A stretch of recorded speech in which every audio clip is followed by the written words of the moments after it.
코로나19로 인한 사회적 거리두기가 계속되면서 곳곳에서 불만들이 쏟아지고 있습니다.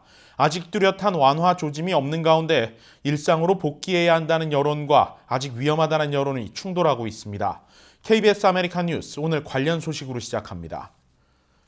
트럼프 대통령의 단계적 완화 지침에 따라 오늘부터 일부 주정부가 자택 대피령을 해제시켰습니다.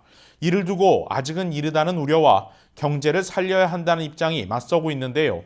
코로나19 누적 사망자가 4만 명을 넘은 시점에서 각 주들이 향후 어떤 선택을 하게 될지 관심이 모아집니다. 이유수 기자의 보도입니다. 오늘부터 텍사스주와 벌몬트주의 경제활동이 일부 재개됐습니다. 주립공원이 다시 개장했고 상점들도 속속 문을 열었습니다. 하지만 아직은 때가 아니라는 우려의 목소리도 있습니다. 앤서니 파우치 국립전염병연구소 소장도 경제활동 봉쇄 해제를 요구하는 시위대에게 일침을 가했습니다. 코로나19 바이러스의 완벽한 통제 없이는 경제 회복도 어렵다는 것이 그 이유입니다. 경제적인 관점에서는 당장 손해가 발생할 수밖에 없지만 성급한 경제활동 재개는 더 큰 손실로 이어질 수 있다는 뜻으로 풀이됩니다. 실제 지난주 해변을 개방한 플로리다주에서도 문제가 발생했습니다.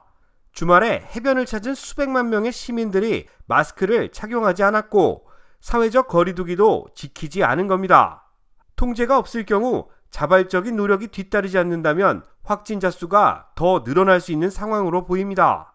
그러나 경제활동 재개를 찬성하는 입장도 있습니다.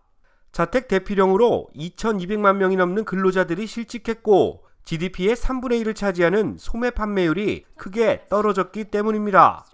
연방준비제도의 집계에 따르면 자택 대피령이 발효된 지난달 생산량은 5.4% 감소했고 이는 지난 1946년 이후 가장 큰 폭의 하락세입니다. 국제통화기금 IMF 역시 올해 미국 경제 성장률이 마이너스 5.9%를 기록할 것으로 내다봤습니다. 이는 글로벌 금융위기 당시인 2008년 기록의 2배가 넘는 수치로 경제활동 재개를 촉구하는 목소리가 커지고 있는 이유이기도 합니다. 캘리포니아주에서는 다음 달 중순인 18일쯤 경제활동이 재개될 것이라는 예측이 지배적입니다. 하지만 주 정부는 사망자가 증가세를 나타낼 경우 얼마든지 시기를 뒤로 늦출 수 있다고 밝히며 경제활동 재개에 신중을 기하고 있습니다. KBS 뉴스 이우수입니다.